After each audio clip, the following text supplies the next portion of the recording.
Y ya estamos también en la querida mesa de las insumisas, ya está por ahí Ingrucha, ahora anda del Partido Verde Ecologista de México. Este, así que buenos días, Ingrid. Hola, buenos días. Claro, hoy día soy verde ecologista. Ustedes saben que yo voy cambiando entre panista, verde ecologista, eso es lo que me identifica como ser humano, ¿no? Así que Ajá. efectivamente, Ernesto, esos son mis colores de hoy. Un saludo grande a la audiencia que está aquí pacientemente esperándonos, pero estábamos escuchando a Juan Gabriel, entonces tampoco es una cosa terrible, ¿eh? Estábamos viendo Ay, al peje que estaba poniendo Juan Gabriel, sí. sí, sí, no, esas cosas yo tengo que reconocer, Ingrid, que cuando estoy en la mañanera, cuando al final ponen una música, yo me levanto y me salgo de ahí porque pues no voy o sea, uno tengo que correr para el noticiario y pues no voy ahí a escuchar unas rolitas. Uno entiende que eventualmente se puede hacer, pero hubo un tiempo en que lo empezó a hacer sistemático y pues gente ahí con la mano levantada decía, pues, ¿qué pasó? ¿No? Pero bueno, pues son ahí sí, los gajes del oficio. Ya estaremos teniendo una nueva mañanera con una presidenta. Creo que será distinto también el formato. Ya avisó que hay cambios, pero también en la manera de responder, me parece que Claudia Sheinbaum es más directa a la hora de la respuesta, tengo esa impresión. No sé qué impresión tienes tú ahora que ha empezado con sus mañaneras, bueno, con sus tardeadas más bien, ¿no? Las tardeadas. No, yo creo que es otro tipo de comunicación, ¿no? O sea, Claudia es más como concreta, diría yo, más concisa, va directo al grano, responde la pregunta. No creo que nos haga clases de historia como lo hacía AMLO. No creo que se remonte, digamos, al 1900, no creo. Y lo de la música también creo que es algo muy propio del presidente, ¿no? Tampoco creo que Claudia le va a poner esa cosa tan coloquial, sino que creo que va a ser más serio, ¿no? O sea, como más formal, diría yo, no serio, pero formal, no tan coloquial, quizás un poco menos de tiempo, porque igual las mañaneras se extienden muchísimo. Entonces sí va a ser otro perfil, creo yo, Ernesto. Sí, yo creo también que incluso va a ser un asunto ahí que, como bien señalas, mucho más concreta en la respuesta. Pensamos que la mañanera, de hecho, no pensamos que se vaya a extender, salvo con excepciones, hasta después de bueno, hasta antes de las 9 de la mañana, a más tardar a esa hora pensamos que estará terminando la mañanera 2 horas con respuestas más directas. Pues bueno, pues la verdad es que como periodista sí alienta ver o pensar que va uno a tener pues respuestas muchísimo más concretas, Ingrid. Y bueno, estamos esperando también que se conecte Daniela Pastrana, pues porque tenemos temas, mi querida Ingrid, pues que sí, siguen también estando en la palestra temas que tenemos que abordar a profundidad. Yo nada más antes de que entremos al tema, ahorita que se va a incorporar también Daniela, te preguntaría también cómo viste el nombramiento de Martí Batres al ISSSTE, porque pues ustedes también han estado metidos, tú y Alex también en el tema del ISSSTE, lo En conocen el más o menos. ISSSTE. Ajá. ¿Qué opinas del nombramiento de Martí? Uy, yo creo que es un nombramiento, no lo veo yo como un premio, en el sentido de que veo que es algo muy difícil el cargo. El ISSSTE es un nido de arañas espantoso de corrupción. Lo sabemos de fuente muy directa. El nivel de corrupción que hay dentro del ISSSTE es brutal. Todo se negocia y todo se transa con distintas empresas que han durante años sacado beneficios para ellos, digamos, a ellos mismos y está totalmente desmantelado en muchos aspectos, ¿no? Y eso se ha intentado, digamos, desmantelar durante estos años del gobierno del presidente López Obrador, sin embargo, es algo muy difícil de hacer, ¿no? Entonces, claro, a Martí le llega una encomienda, que es una encomienda difícil, y Sí, creo que tiene que ver, yo pienso, con una cuestión de a quién poner en ese lugar que sea alguien leal, que sea alguien efectivo, que funcione, digamos, pero que a la vez se tenga la confianza suficiente como para encomendarle una cuestión de esa envergadura Y creo yo que, claro, recae en Martí Batres, pero también él corre el riesgo de que esto, yo no sé qué tan difícil puede ser, digamos, limpiar esa institución, pero le va a tocar duro, o sea, eso creo yo, le va a tocar bien difícil. Sí, sí, sí. Pues bueno, Ingrid, entrando en materia, ¿qué opinas de pues este nombramiento de Citlali Hernández? Pues muchos lo hemos celebrado, muchas supongo también lo han celebrado. En TV Azteca no creo que lo hayan celebrado mucho. Eh, pero qué decir, Ingrid, de este nombramiento que le están haciendo, esta nueva Secretaría de la Mujer, el papel que podría tener una secretaría de esta naturaleza? Ya está aquí Daniela. Daniela, buenos días. Hola, ¿qué tal? ¿Cómo están? Qué gusto. Ya logramos resolver las fallas Ay, sí, técnicas. sí. Además, ya sabes cómo dan, es como en las tertulias también, cuando tienes la falla técnica, te entra la angustia ahí tremenda. En fin, ya está resuelto. Disculpen por el retraso. Entrando en materia o siguiendo en materia, Ingrid, ¿qué decía al respecto de esta nueva secretaría? Bueno, primero hay que decir que esto es elevar el rango, digamos, del Instituto de Mujeres, elevar el rango a secretaría, ¿no? Eso es una promesa de campaña que tenía Claudia Sheinbaum y que en el fondo esto es cumplir con esa promesa que ella había hecho. Y para, digamos, para poner al frente de esa nueva secretaría se designa Citlali Hernández, que yo creo que todos aquí estamos de acuerdo en que es una muy buena designación, la verdad, como secretaria, quien fue, ¿no?, secretaria general de Morena, y ella va a ser la primera titular de esta nueva dependencia. Esta es una transformación del INMujeres, que el INMujeres se creó el año 2001 con el objetivo de, digamos, desarrollar políticas que contribuyeran a la igualdad entre hombres y mujeres, y en el fondo ahora se le eleva al rango de Secretaría Federal, que significa en términos prácticos que va a tener más presupuesto, ¿no? Y que además va a tener más poder para garantizar que algunos temas se vayan a cumplir. Porque las mujeres, la verdad que pese a que se creó para combatir la violencia y la desigualdad, en las administraciones anteriores no cumplió precisamente con su propósito. De hecho, hay una larga lista de gastos absurdos y sin sentido de los y mujeres de gobiernos panistas y del PRI hacia atrás, donde se despilfarraban los recursos en cuestiones que finalmente no tenían ninguna incidencia en la vida de las mujeres. Entonces, la verdad es que sí es muy importante, digamos, por primera vez tener una secretaría como tal, y que es una situación en la que hay otros países están, ¿no? Ya están, o sea, existen secretarías de la mujer, por ejemplo, en Argentina, que se llama Ministerio de las Mujeres, Géneros y Diversidad. En Chile existe el Ministerio de la Mujer y Equidad de Género, en Perú el Ministerio de la Mujer y Poblaciones Vulnerables. En Venezuela, por ejemplo, también hay un Ministerio del Poder Popular para la Mujer y la Igualdad de Género, es decir, en Latinoamérica hay otras experiencias de esta categoría, ¿no? En cuanto a Citlali, podemos decir que Citlali tiene una larguísima trayectoria política en distintas entidades. Ella participó en las Juventudes de Morena. El 2013 fue secretaria de Cultura en el Comité Ejecutivo Delegacional del Partido en Iztacalco. Del 2016 al 2017 fue comisionada en la estructura electoral en Oaxaca y Coahuila. Entre el 2015 y el 2018 fue diputada local.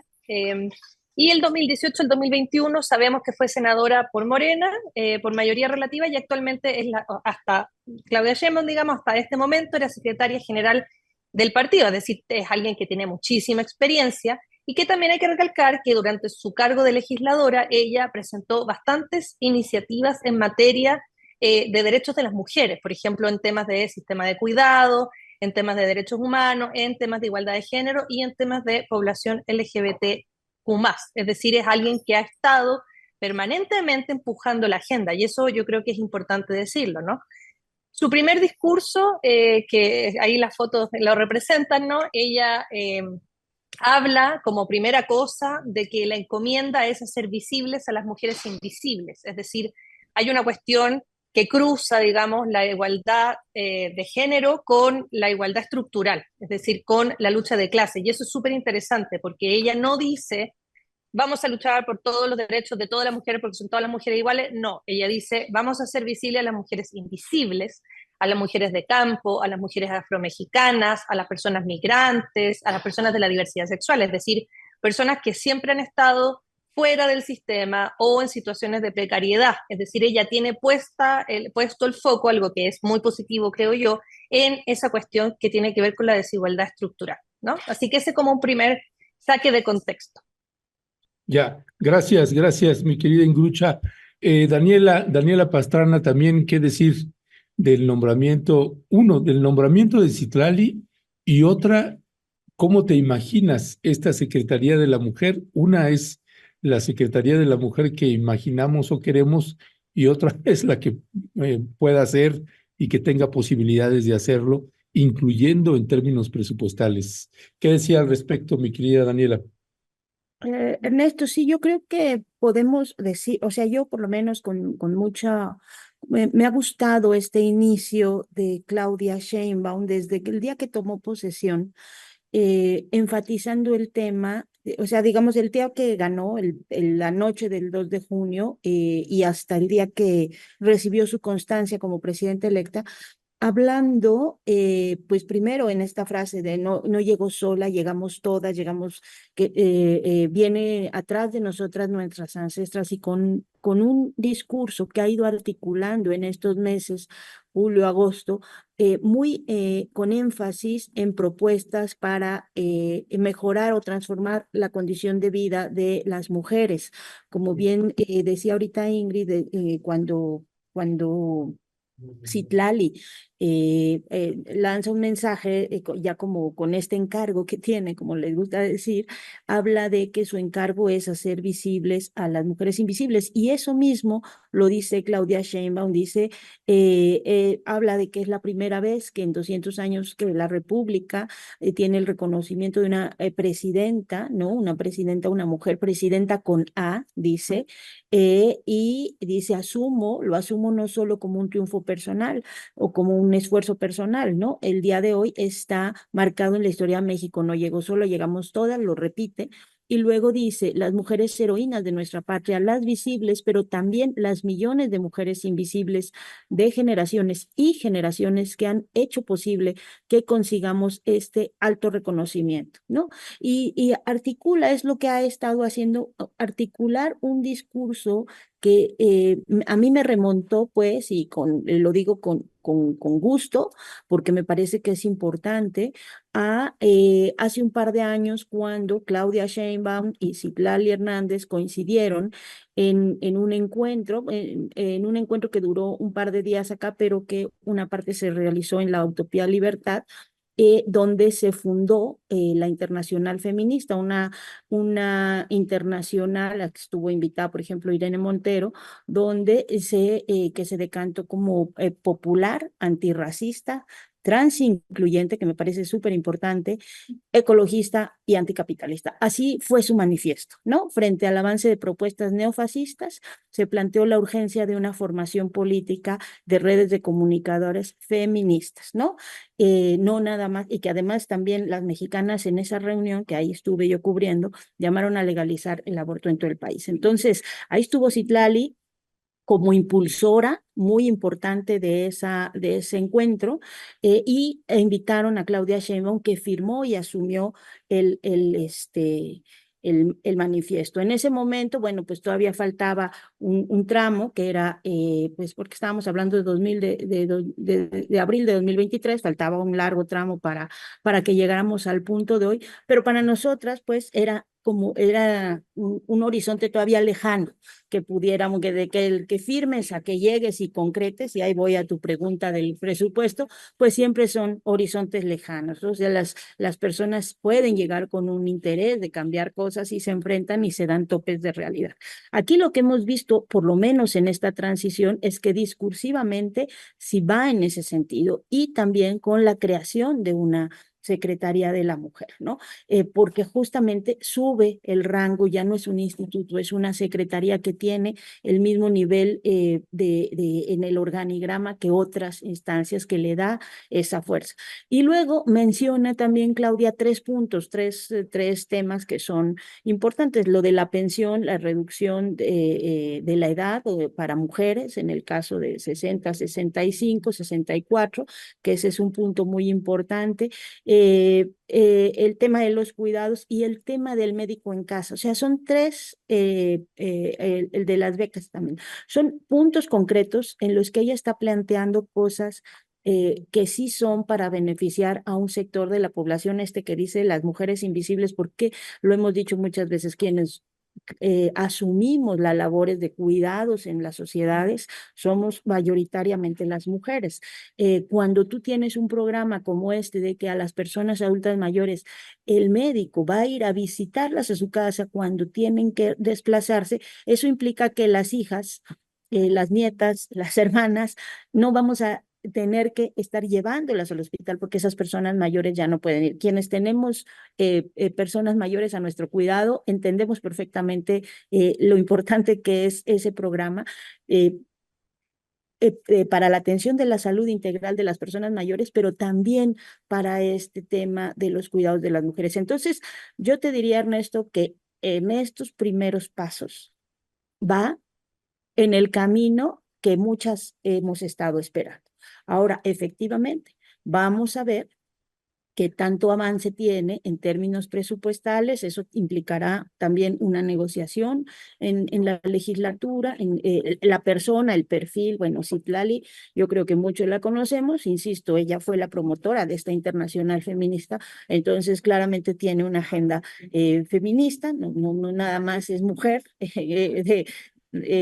autoasumida como en este género, sino que además tiene esa clara agenda. Y entonces, pues hasta ahorita digamos que los pasos van en el camino correcto. Vamos a ver ya en el presupuesto y en el ejercicio de gobierno cómo se topa con lo que pues siempre ocurre, ¿no? La realidad. Entonces, hasta ahí creo que vamos. Ya, gracias, Daniela. Ingrid, te preguntaría aquí también sobre dos cosas. Una, esta parte de que le preguntaba ahorita a Daniela, ¿cómo te imaginas una Secretaría de la Mujer que debería funcionar? Eh, yo honestamente me quedo pensando, lo asocio con el trabajo que luego hacemos en campo y que tengo la fantasía, ¿no? Porque es eso, ¿no? Una fantasía eh, que, que pudiera que los casos donde hay condiciones de vulnerabilidad y vulnerabilidad extrema para mujeres, para niñas, pues que a lo mejor esta secretaría chicle y pega, quien quita, y también pudiera meterse en esas áreas.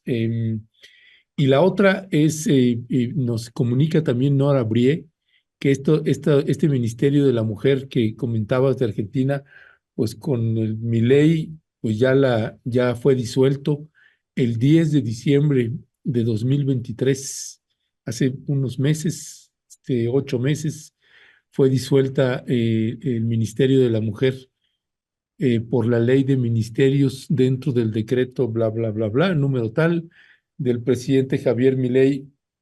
Pues los altos contrastes en Argentina quitando y acá poniendo. ¿Qué decía al respecto, Ingrid? Bueno, yo citaría a la Simone de Beauvoir para responder a a esa pregunta o a ese comentario de Nora, en el sentido de, no sé si conocen la frase, pero Simone de Beauvoir decía, nunca se olviden que basta una crisis política, una crisis económica o una crisis religiosa para que los derechos de las mujeres vuelvan a ser cuestionados.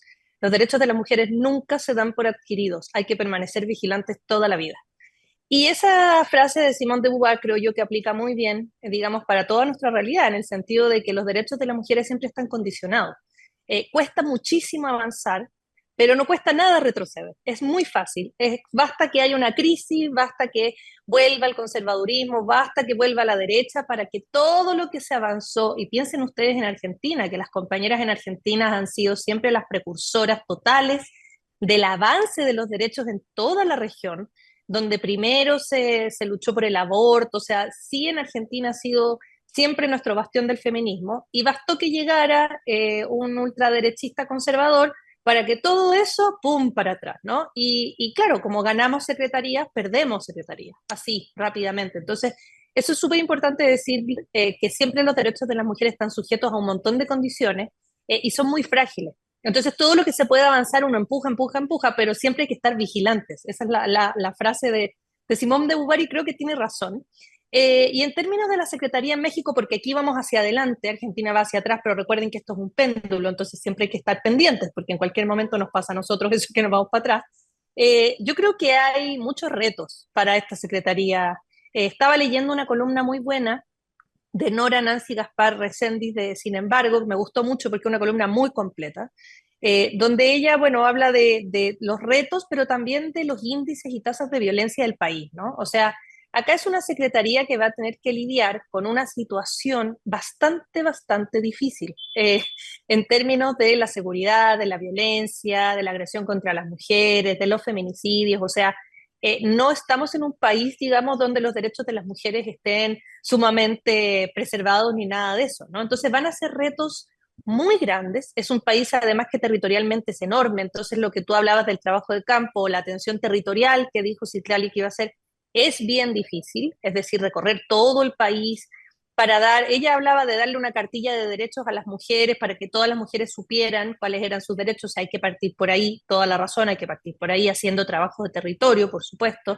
El tema de la pensión de las adultas mayores también está en la prioridad, pero también la seguridad, ¿no? La seguridad de las mujeres. Y ahí es donde está, yo creo, lo más difícil para esta secretaría, que tiene que ver con cómo hacer para bajar las tasas de violencia contra las mujeres. Primero, hay que pensar que, por supuesto, va a tener que trabajar en conjunto con otras secretarías, ¿no? O sea, la Secretaría de Seguridad, sí o sí, va a tener que trabajar en conjunto con la Secretaría de las Mujeres, porque en el fondo, sin la Secretaría de Seguridad, difícilmente la Secretaría de las Mujeres puede hacer algo al respecto. Porque hay que decir que según los datos del Secretariado Ejecutivo del Sistema Nacional de Seguridad Pública, durante el año 2022 se registraron 981 víctimas de feminicidio y el 2023 852. Y lo que llevamos de este año, 481. Ahora, ojo, hay un subregistro de feminicidio. Ese es otro gran problema con el que va a tener que lidiar la Secretaría, en el sentido de que el número de asesinatos de mujeres es tremendamente superior al número de feminicidios. ¿Qué significa eso? Por ejemplo, el año 2022 se registraron 3.755 asesinatos de mujeres, de los cuales solamente 968 se acreditaron como feminicidios. Es decir, no se está investigando a todos los asesinatos de mujeres como feminicidio, cosa que debiera hacerse, porque de acuerdo al derecho internacional y a todos los acuerdos y tratados internacionales, todo asesinato de mujer tiene que ser primero investigado como feminicidio. No se cumple. Y no se cumple y las tasas y el subregistro es muy notorio, ¿no? O sea, si ustedes piensan, 3.000 asesinatos, pero solo 960 se investigan con perspectiva de género. Ahí hay un gran problema con el que va a tener que lidiar esta secretaría.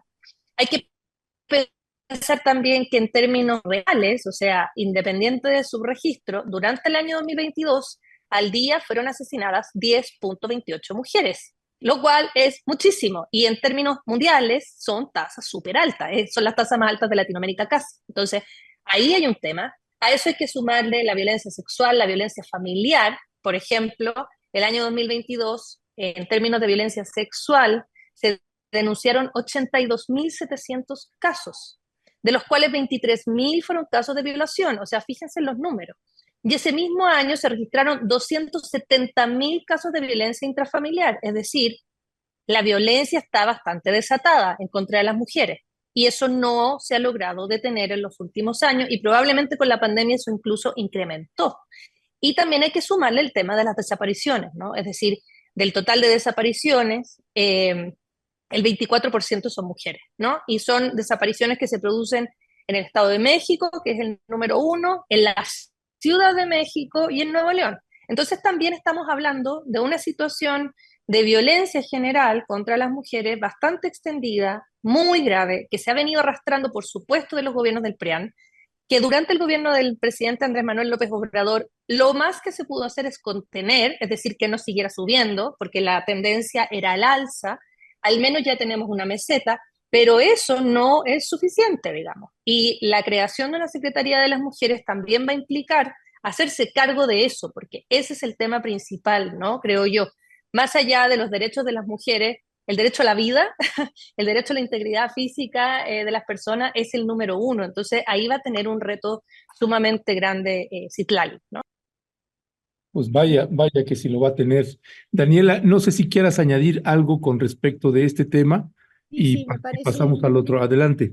Me parece que también es importante que revisemos un poco lo que los claroscuros que ya, porque ya tuvo un gobierno, ¿no? Y aunque no tenía la Secretaría de la Mujer, ya hubo un gobierno en la Ciudad de México que tiene igual luces y sombras, porque por una parte, y eso fue una mancuerna también con la Fiscalía, con Ernestina Godoy, se creó esto de la Fiscalía de Feminicidios, que fue una cosa realmente importante para la Ciudad de México, con la creación de un banco de ADN para agresores sexuales, ¿no?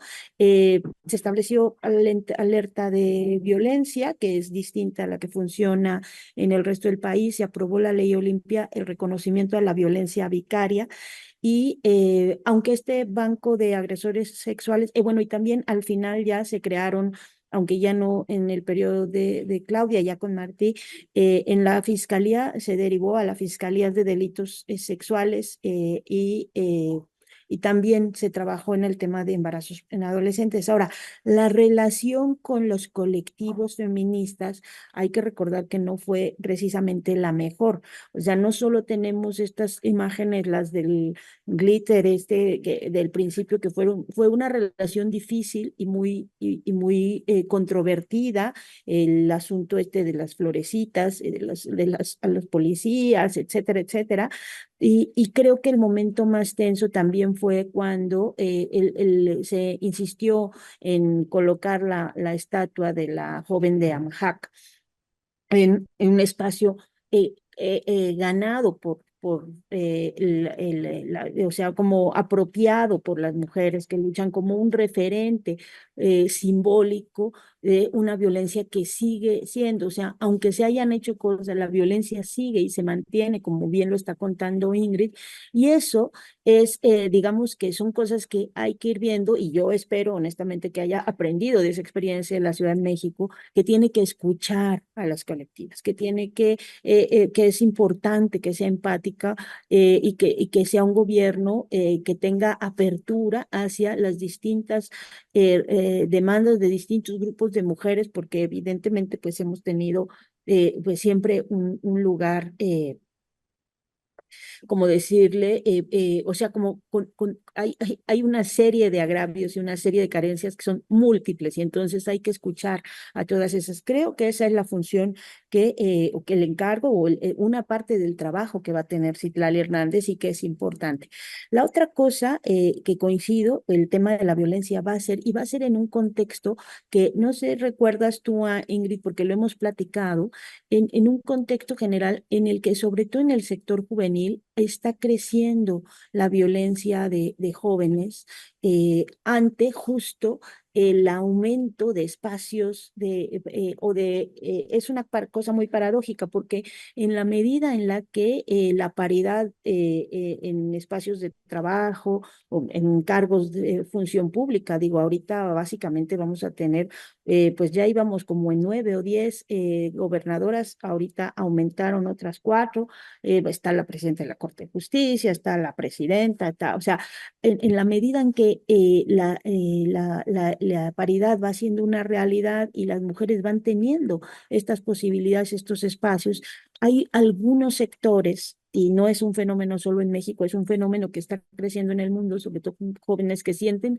que les han quitado potestad y entonces han aumentado acciones de violencia. Y eso, pues, es uno de los retos que se va a enfrentar, ¿no? Estas acciones de violencia que son un poco como para demostrar que siguen teniendo ese poder que sienten que se les está quitando. No sé, tú recuerdas lo habíamos comentado, ¿verdad, Ingrid, en algún momento? Porque es un fenómeno que está ocurriendo y que está generando estos grupos jóvenes de ultraderecha que pues hemos visto y hemos también platicado acá, de de muchachos que empiezan a tener actitudes como muy violentas, que no son generalizados, que no son la mayoría de nuestros jóvenes, pero que es como un fenómeno que ya está a punto o sea, que está creciendo y que necesita, y va a necesitar, y eso es al punto al que quiero llegar, que ahora sí que es un reto para el feminismo, es un reto para muchas mujeres organizadas, es un reto para todos los colectivos empezar a trabajar e impulsar también ciertas políticas o ciertos procesos de acompañamiento para que, pues también darles herramientas desde los distintos espacios para que puedan concretarse políticas que realmente sean de beneficio para, pues, para un sector de la población que ha estado invisibilizado y ha estado que tiene muchas deudas, ¿no? Todavía el Estado con este sector. Gracias, Daniela.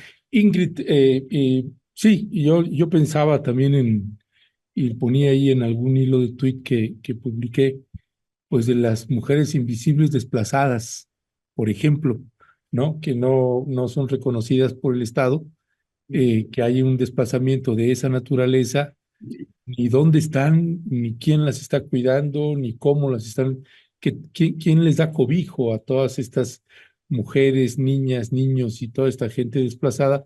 Y por eso también pensaba que la Secretaría de la Mujer podría tener pues algunas funciones que podrían ser útiles para la actual administración, que es decir, que se deje de ver un poco como si uno fuera adversario al hacer estos señalamientos, sino que más bien es exactamente lo contrario, ¿no? Pues estar colocando ahí temas que son muy delicados, que es la gente la está pasando bastante mal, las compañeras y compañeros, y a lo mejor esta secretaría podría tener pues esas funciones. Si te parece, y aprovechando también que Daniela daba entrada también un poco a los sectores de la derecha y a jóvenes y no jóvenes, también pues pasar al siguiente tema que tiene que ver con el CEPAC, ¿no? Que bendita sea la Virgencita Morena y Rebelde, Javier Milei tuvo que cancelar su visita para acá, pero este CEPAC pues va a tener como quiera su encuentro con o sin Javier Milei y ya se empieza a hacer una costumbre año con año este encuentro. Estaremos pasando ahorita mientras nos platicas tu mirada al respecto, pues algunas imágenes de quienes forman parte de esta CEPAC, quiénes son los conferencistas que dan conferencias magistrales en el CEPAC cada vez que se da su encuentro anual. ¿Qué decía al respecto, Ingrid? Está súper fácil engranar lo que estábamos recién hablando con esto. Y yo pensaba mientras Dani hablaba de esta cosa que está ocurriendo entre jóvenes, hombres y mujeres, y también todos estos movimientos de jóvenes que odian a las mujeres, que hay muchos, están estos que son célibes involuntarios, pero también están los que siguen a este Temach, Alcanza ¿se llama? Temach, sí. ¿cómo se llama? ¿Él? Temach, Match, exacto, no me podía acordar Temach. ahorita, pero justo. A ver, cuéntame de ese que yo no sé. Ah, es como un influencer, imagínate, de estas personas que circulan en redes sociales, que le da consejos a los hombres, pero con un tono misógino totalmente extremo. Y que lo siguen mucho los hombres, ¿no? Y que él es como cómo ser realmente hombre, cómo superar esto del feminismo, la feminazi, ¿no? Todas estas mujeres que ahora están todas revolucionarias. Y él trae una agenda con un discurso que es muy parecido al discurso que traen también los incel, que no sé si ustedes los conocen, pero los incel son grupos de hombres que muy jóvenes que circulan en internet principalmente, porque son jóvenes bastante retraídos, entonces funciona mucho desde las redes sociales y desde los foros, sobre todo los foros. Hay un foro que se llama 4chan y ahí es donde ellos arman, digamos, sus narrativas. Y estos incels se declaran célibes involuntarios, en el sentido de que dicen que las mujeres ya no los toman en cuenta, son muy difíciles, digamos. Entonces, no, y son súper misóginos, Hijos, así súper misóginos. hijos. Y está estudiado, y esta es la parte más interesante, porque uno dice, ah, pueden ser movimientos en Internet, espérense un poco. Está estudiado ya que estos son la base votante de la ultraderecha, es decir, los que siguen a Milei, los que siguen a cualquiera, digamos, al hijo de Bolsonaro o a Trump o a cualquier de estos sujetos de la ultraderecha, precisamente ellos descansan sobre esta base votante que son hombres jóvenes que forman parte de estos grupos y que detestan profundamente lo que ellos llaman la ideología de género, ¿no? O este marxismo cultural donde las mujeres van y se imponen. Esa es como la situación jóvenes hoy, y es súper fácil mezclarlo con la CEPAC, porque efectivamente la CEPAC, que es la convención facha, diría yo, o que más bien se llama Conferencia de Acción Política Conservadora, pero que es la convención de los fachos del mundo, quienes asisten a estas conferencias y quienes pagan, porque no son baratos, no es barato ir, quien paga y gasta su dinero en ir a escuchar a estos individuos que usted está viendo en pantalla, precisamente son hombres, mayoritariamente hombres. Hombres que traen esta frustración, ¿no?, de los movimientos feministas. Hay que decir que este foro de la CEPAC es antiguo, es del 64, ahí se fundó. Sin embargo, tenía una utilidad práctica, que era ser el trampolín para la candidatura de Ronald Reagan el año 74, es decir, el primer presidente más espantoso del mundo mundial, el que generó todas las crisis latinoamericanas de toda índole. Ronald Reagan fue elegido gracias al trampolín de la CEPAC. Y 5 décadas después, 50 años después de su creación, está sirviendo de trampolín político para Donald Trump. O sea, ese ha sido siempre su cometido, ¿no? Es decir, sostener candidaturas en Estados Unidos. Es una conferencia anual, se supone, ¿no?, de estos actores sociales que tienen estas posturas hiperconservadoras, pero son un brazo político, más bien. Son brazo político del mandatario de Estados Unidos republicano, en este caso Donald Trump, y también sostiene a otros mandatarios como Milley, como etcétera, ¿no? O sea, todos los que ve usted en pantalla y que ocupan algún lugar en la política. También fuera de Estados Unidos, la CEPAC se fundó, esto es interesante, el 2019 en Brasil. También hay una sede. De hecho, el año pasado, Milei clausuró el evento de Brasil, y en México empieza el año 2022 con este individuo Verástegui, que fue como el primer como intento de instalar una cuestión conservadora acá. Sin embargo, bueno, no funcionó, pero sí se fundó. Por eso se realizan aquí también, digamos, estas convenciones, ¿no? Si en algún minuto esto fue un espacio de debate, cuando se creó y ese fue su objetivo, ¿no?, hoy en día es una competencia de elogios. O sea, cuando uno escucha a estas personas hablar, más bien parece digamos, un meeting político de apoyo a un candidato. No es que debatan ideas, simplemente elogian y se deshacen, digamos, en beneplácitos para estos sujetos, digamos, que tienen agendas de ultra derecha. Y el público, que paga desde $295 hasta 700 por la experiencia premium, porque tienen como una experiencia VIP. Entonces, imagínese usted, efectivamente son mayoritariamente hombres. Cuando se realiza en Estados Unidos son personas que van disfrazadas con cuestiones que aluden a Donald Trump, ¿no? Make America Great Again. Vienen los devotos de Bukele, los devotos de Milley, de Abascal, de Steve Bannon, que es el eje del mal. Bueno, ahí están, ¿no? Y eso es súper interesante porque el hecho de que sea mayoría hombres, los asistentes, tiene que ver con esta cosa que se sienten discriminados por las políticas de género, ¿no? El lema de la CEPAC, que dice "Where globalism goes to die", o sea, donde el globalismo va a morir, porque ellos hablan del globalismo, ¿no? Da cuenta del carácter del movimiento, ¿no? Cada vez más de las derechas alternativas o las alt-right que se llaman, ¿no? Que Ese es el ellos tema, tienen una... ¿verdad? Perdón, Ingrid, ese es el Ese es el famoso temach, tema. ese es el temach, Qué ese es horror, el temach. chicos. Peligroso, peligroso, peligroso, porque o sea, al generar movimientos misóginos generas violencia, porque eso puede terminar en violencia física real, ¿no? Es súper peligroso que exista esta gente, que le den el espacio a esta gente. Y los seguidores del Temach perfectamente son seguidores también de Donald Trump, de Bukele, de cualquiera de estos sujetos que son de la alt-right, porque ellos tienen una agenda, en general las derechas alternativas que le llaman, que es la ultraderecha, que claman contra lo que ellos llaman la deriva woke o los derechos, ¿no? O sea, son antiderechos individuales. Son anti-Naciones Unidas, anti-globalización, hablan de que hay una agenda 2030 terrible, que va a llegar y poco menos van a llegar los extraterrestres, niegan que haya crisis climática, por ejemplo, son sumamente trans excluyentes, es decir, TERFos todos, que creen que las mujeres trans son hombres, son la gente que salió un poco ahora en las Olimpiadas a echar, digamos, ofensas sobre esta boxeadora, no sé si se acuerdan, pero también es parte de esa agenda. Son personas también que equiparan mucho al migrante con la idea de invasor, que es lo que está poniendo Donald Trump en sus discursos, ¿no? Y tienen teorías conspirativas, funcionan mucho desde la conspiración. Hablan de Soros, hablan de que, bueno, son antiimpuestos, no debieran haber impuestos, los estados debieran ser muy pequeños, el aborto es un asesinato, ¿no? Etcétera. O sea, es el manual clásico de la ultraderecha y vemos ahora por segunda vez en el año, una junta de la CEPAC, porque en febrero hubo una en Washington que fue para lanzar la candidatura de Donald Trump. A esa sí fue Milei, a esa fue Bukele, a esa fue Santiago Abascal de Vox, fue Steve Bannon y todos estos individuos.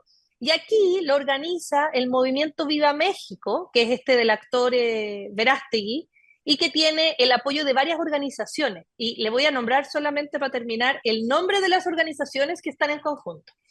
Abogados Cristianos, Congreso Iberoamericano por la Vida y la Familia, Frente Nacional Anti-AMLO, Frente Nacional por la Familia, Frente Nacionalista de México, México Republicano, Patria Unida por un México Valiente, Pro-Life Army, Red Familia y en la Unión Nacional de Padres de Familia.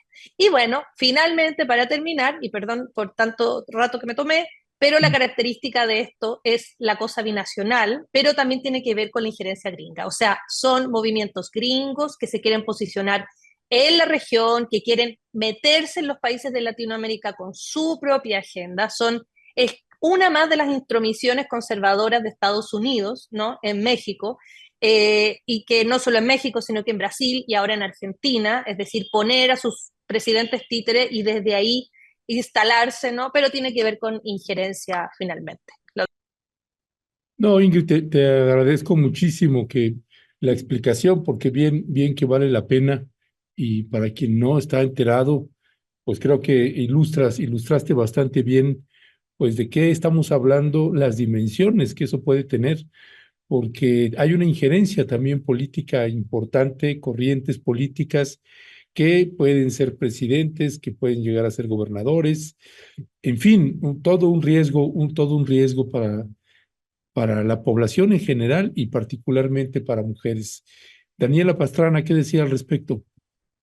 Efectivamente, y no son un riesgo, ¿no? En unos casos son una realidad. Uno de los que vino hace 2 años, pues es José Antonio Katz, que pues seguramente si no está él en la contienda en Chile, pues seguramente habrá alguien cercano a él o alguien de su grupo o alguno porque pues sí, en Chile no se ven muy buenas perspectivas más que de avance para la derecha o la ultraderecha en el proceso electoral que viene, ¿no? Entonces ahí lo veremos. No, son una realidad y hay una parte que está creciendo, lo hemos visto.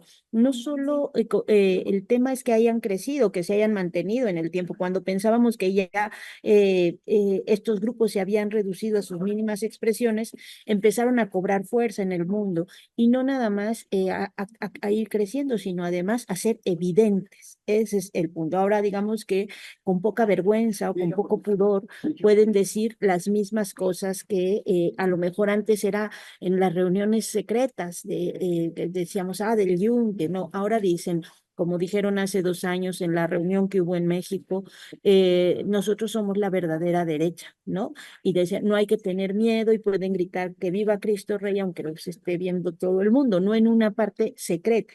Esa es la característica central de estos grupos de ultraderecha. Puede estar joven Temach diciendo las cosas que dice en YouTube con una actitud absolutamente misógina, llamando a la violencia contra las mujeres y es aceptado por mucha gente, porque esa es la modalidad en la que estamos, que ni siquiera hay Y, ni siquiera pudor o vergüenza o también, perdona ahí, Daniela, perdona ahí, ¿no? Daniela, mira, esta imagen que encontramos, qué portada de Milenio, que yo nunca hubiera puesto una cosa así como nota principal, pues Sí, bastante desafortunada me parece, porque abona a esto. ¿Qué decía al respecto, Daniela?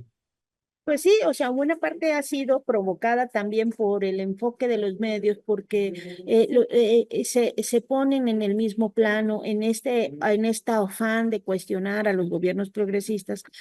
A veces los propios medios pues, le dan un foro y un impulso muy grande a estas derechas tan recalcitrantes, que ese es también otro de los temas. Pero a mí lo que me parece importante es que en el caso de México, por ejemplo, no lograron entrar, a diferencia de otros países que podríamos aquí analizar varios.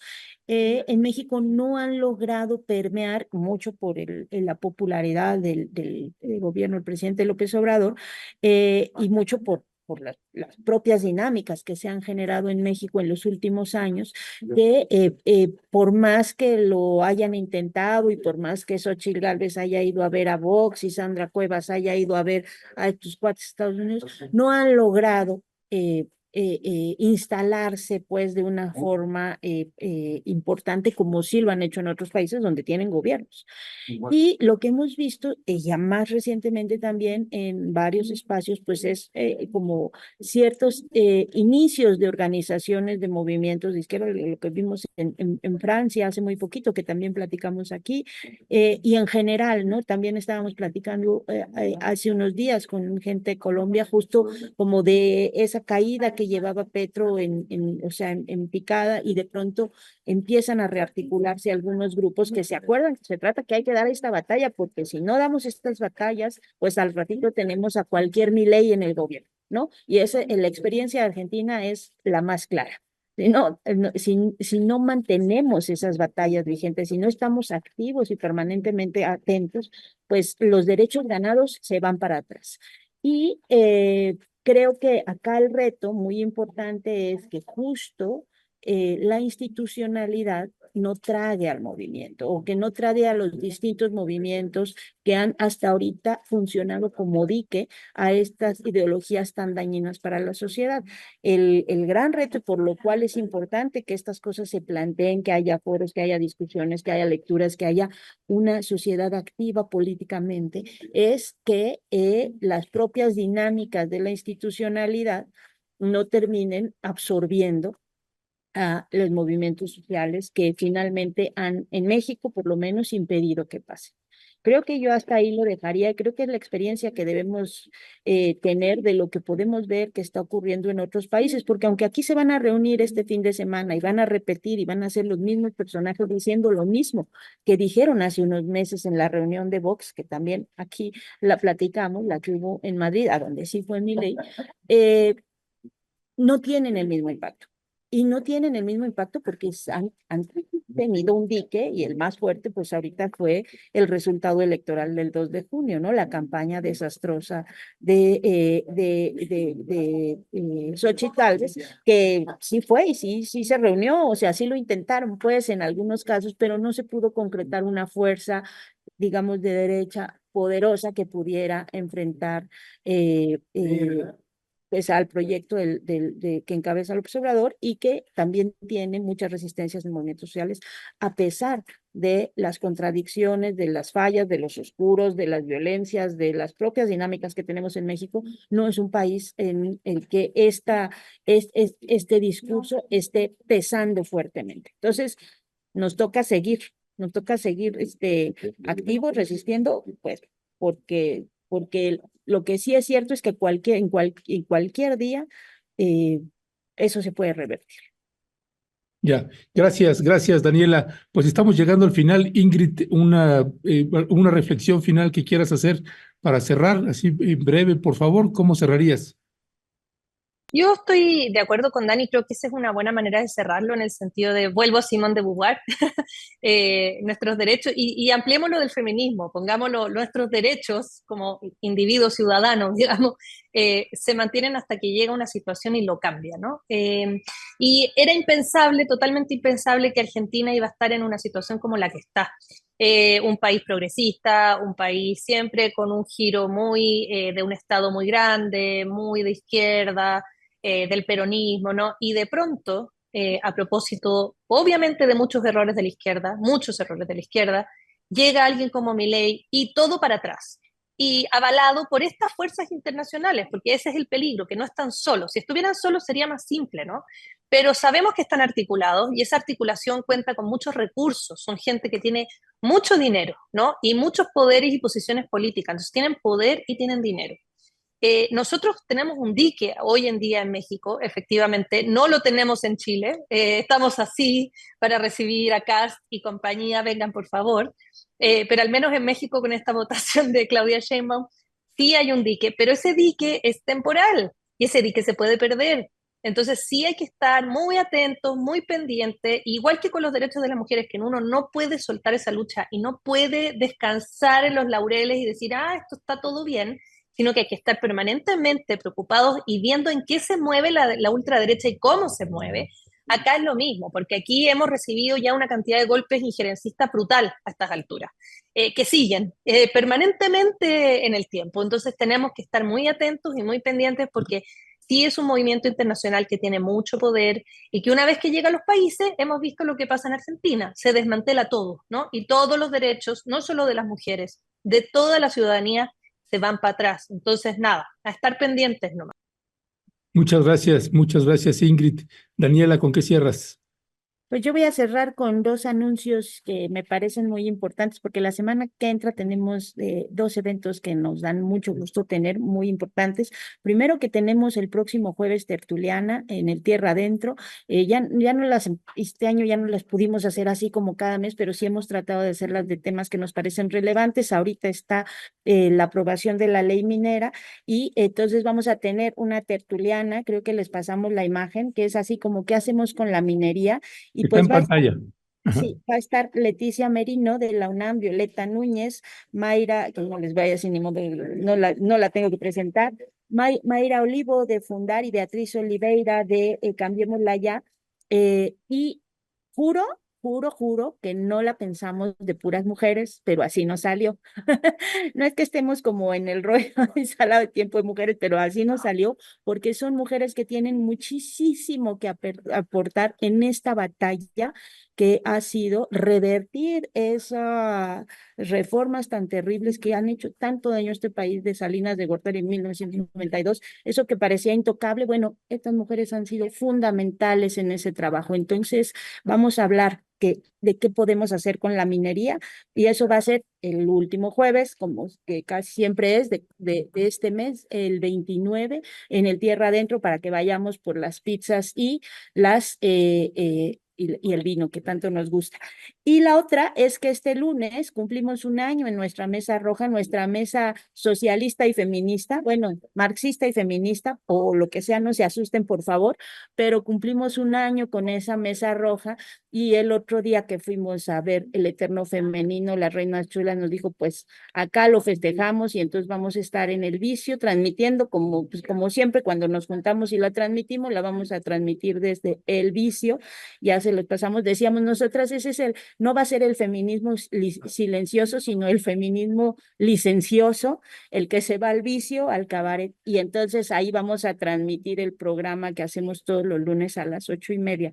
Entonces vamos a estar con varios eventos y además con muchas mujeres inteligentes hablando de temas muy importantes. Entonces eso, pues aprovecho ahí el espacio para compartirles las invitaciones que pues, nos ayuden también no solo a difundirlas, sino a participar, a discutir, a generar estas discusiones que son fundamentales para que sigamos politizándonos, porque creo que es el mensaje que tenemos. No debemos quedarnos, o sea, no hay que esperar a que las correlaciones de fuerzas cambien y lleguen estos señores horrorosos a desbaratar los ministerios de las mujeres. Hay que seguir fortaleciendo que existan las secretarías de las mujeres y que además tengan una agenda que transforme las condiciones de vida de las mujeres. Pues ya escuchó usted a Daniela Pastrana, la tertuliana, el próximo jueves 29 de agosto, ya en las postrimerías de este mes de agosto y del último informe del presidente Andrés Manuel López Obrador, pues está esta tertuliana, pues una mesaza que tienen para el 29 de agosto a las 7 de la noche. Sí, A las 7 de la noche. Está usted cordialmente invitado, invitada, y también pues la mesa roja que se va a transmitir desde el Vicio, ahí donde están las reinas chulas, pues ahí el feminismo licencioso. Licencioso. A ver si van a hablar del tema, a ver, ya las quiero No va ver. a ser nada Pon silencioso. a Ingrid ahí, ya que ahí quiero hablar, que hablen del tema, ahí quiero que hablen del tema. Bueno, eso sí, a las 8 inicia Mirada Crítica, que también la tiene que ver, y después hará el enlace también con esta mesa, y Ingrid va a estar hablando del feminismo silencioso, perdón, licencioso. Bueno, Ingrid, un abrazo, Daniela, un abrazo, y ahí seguimos al habla. Un abrazo. Muchas gracias y un saludo a toda la audiencia. Ahí nos vemos, ahí queremos escucharte, Ingrid. Bueno, chao, hasta pronto. Bueno, ahí está Ingrid Turquelles, Daniela Pastrana, en esta mesa de las insumisas.